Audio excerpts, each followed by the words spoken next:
নমস্কার, শ্রীরামপুর বেতারবাণী মিডিয়া নেটওয়ার্কের সকল দর্শক ও শ্রোতা বন্ধুকে আন্তরিক শুভেচ্ছা ভালোবাসা জানিয়ে শুরু করছি আজকের অনুষ্ঠানের পথ চলা। আজ আমরা আমাদের মধ্যে পেয়ে গেছি আগস্ট মাসের অনুগল্পের আসরের সেরা গল্পকারকে। আমাদের মধ্যে রয়েছেন বর্ধমান থেকে লক্ষণ দাস ঠাকুরা। স্বাগত আপনাকে আমাদের স্টুডিওতে। নমস্কার। আপনি বর্ধমান থেকে এসেছেন? আমি বর্ধমান থেকে। আচ্ছা, আপনি শ্রীরামপুর অনুগল্প বেতারবাণীর আমাদের অনুগল্পের আসরে নিয়মিত লেখালেখি করেন?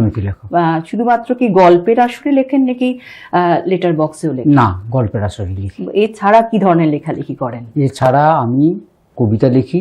মূলত আমার বর্ধমানে যে পরিচিতিটা আমার সেটা হলো কবি হিসেবে। আচ্ছা, আর যে সমস্ত আকাশবাণীর যে চিঠিপত্র, যেমন হচ্ছে প্রাত্যহিকী, বুধ সকালে, তারপর আকাশবাণী মুর্শিদাবাদ, আকাশবাণী শিলিগুড়ি, এই যে পত্র লেখা, আকাশবাণী শান্তিনিকেতন, এই যে পত্র লেখার যে অনুষ্ঠানগুলো আছে প্রতিটিতে পত্র লিখি। আর পত্রালি এবং পত্র পাঠ বলে দুটো আছে, সেখানেও পত্র লিখি। মানে আপনি একজন পত্র সাহিত্যিক। আর অনুগল্প হিসেবে লিখি FM গোল্ডে এবং এই আচ্ছা এখানকার এই শ্রীরামপুর বেতারবাণীতে।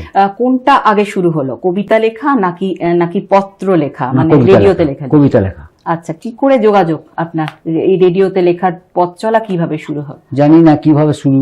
এখন আমি প্রচারটা শুনেছিলাম। আচ্ছা, কারোর মাধ্যমে? না, মাধ্যমে না, আমি রেডিওর মাধ্যম। আমার প্রাত্যহিকীতে লেখা যখন শুরু হয় সেটা ছিল 2015 সাল, এবং সেটা ছিল যে বগা কাঁদে ফান্দে পড়ে যায়। মনে আছে একদম শুরুর কথা। এবং ওইটা লিখেছিলাম এবং পড়েছিলাম শ্রদ্ধেয় কৌশিক সেন। তখন থেকে আমি অনুপ্রাণিত এবং পরপর লিখেই যাই। সব যে পড়া হয় তা হয় না, কিন্তু বেশিরভাগটাই পড়া হয়। আপনি চাকরি করতেন? আমি না, আচ্ছা, আমি চাকরি করতাম। আমি একজন হাই স্কুলের টিচার। বর্ধমান নয়, বর্ধমান থেকে যেতে হয় একটু, বর্ধমান শহরের মধ্যে নয়। যাই, সেখানে অ্যাসিস্ট্যান্ট টিচার ছিলাম। পরবর্তীকালে হেডমাস্টার হিসেবে রিটায়ার করেছি 2012 পরে। কি আপনার লেখালেখির প্রতি ঝোঁক? না, তার আগে থাকতে লিখি, কবিতা লিখি, ছোটখাটো গল্প টল্প লিখতাম, প্রবন্ধ লিখতাম, আর স্থানীয় পত্র পত্রিকায় লিখতাম।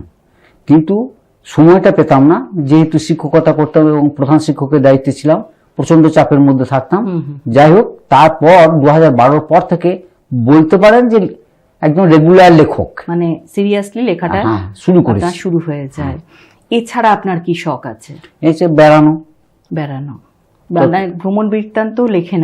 ভ্রমণে লিখেছি, বহু ভ্রমণ কাহিনী লিখেছি, কাশ্মীর থেকে শুরু করে রাজস্থান, এবং কি ওই আমার ত্রিপুরার যে সমস্ত জায়গাগুলো গেছি সব লিখেছি মোটামুটি।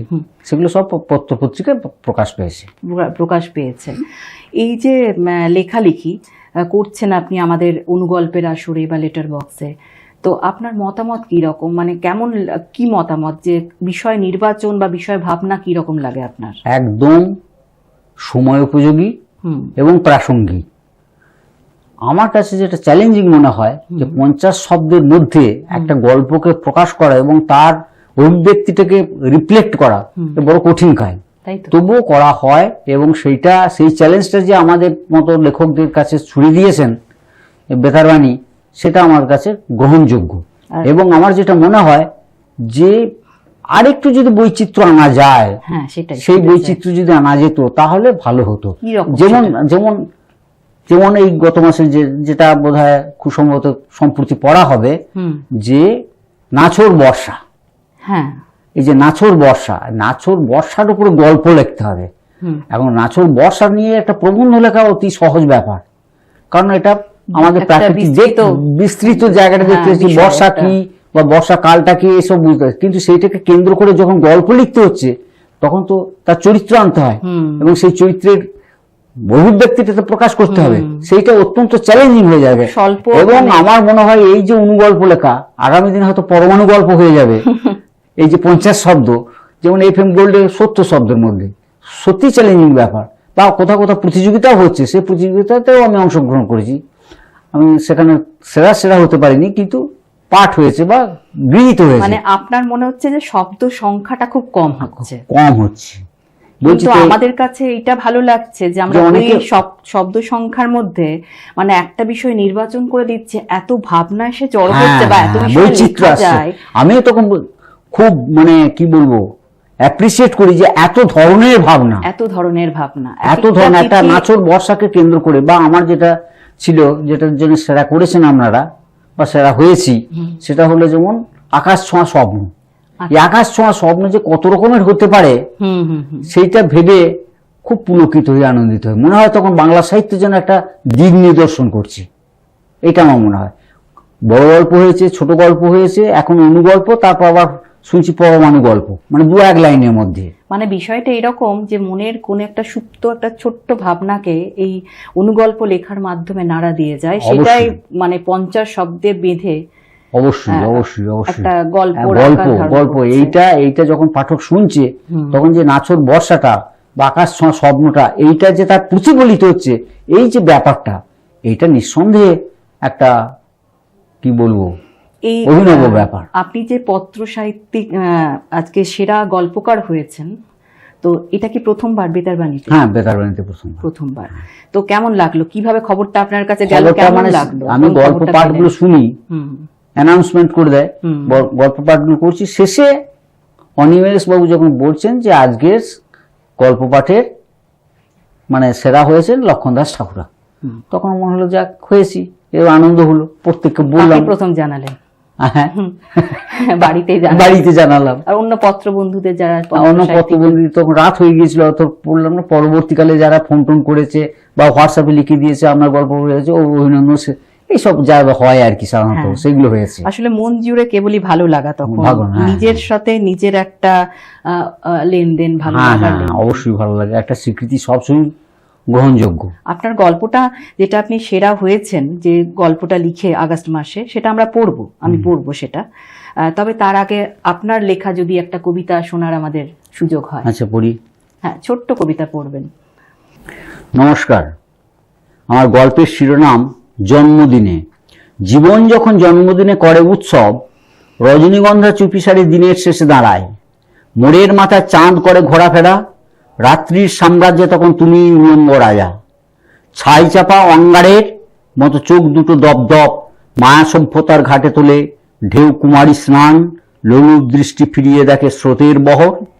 একদিন যৌবন বসন্ত রহস্যময় ইশারায় টিলায় টিলায় তুলেছিল মুরুলির ধ্বনি, ভিতরে ভিতরে লাবণী তরঙ্গের খেলা অগণন, আগ্রাসী ফাউল আটকাতে পারে না দুরন্ত গোল, শব্দের পাশে শব্দ গেঁথে গড়ে গল্পের মিনার, দুই প্রান্তে দুই সত্যের মাঝে জীবনের চলাচল, উল্লসিত ঠোঁটে করে না সেদিন মিথ্যার প্রলাপ।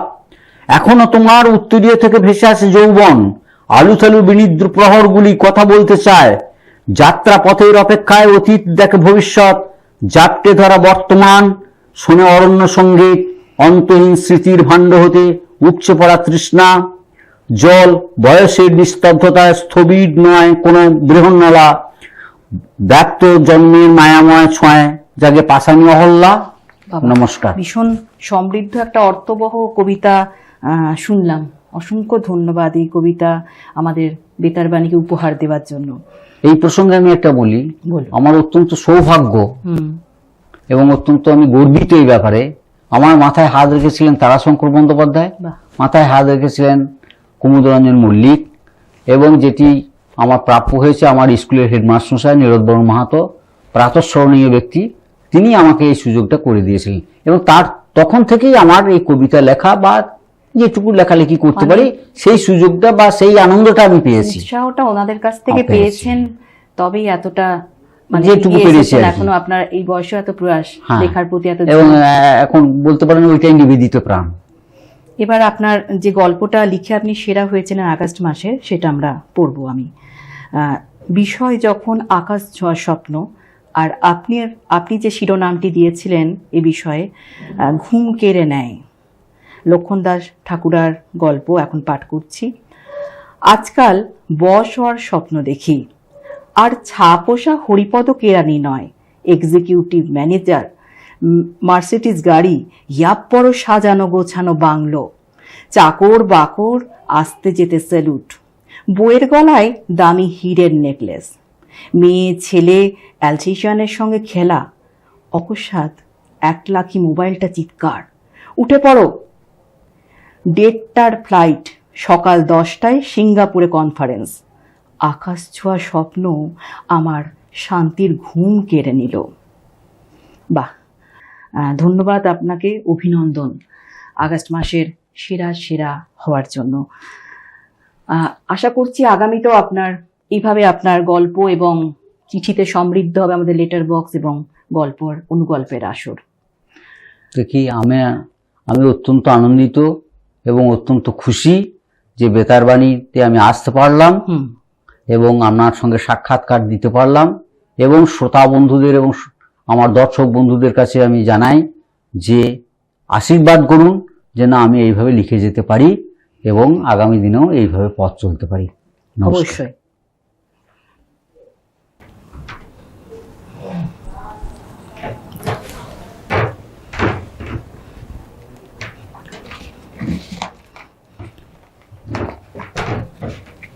নিন।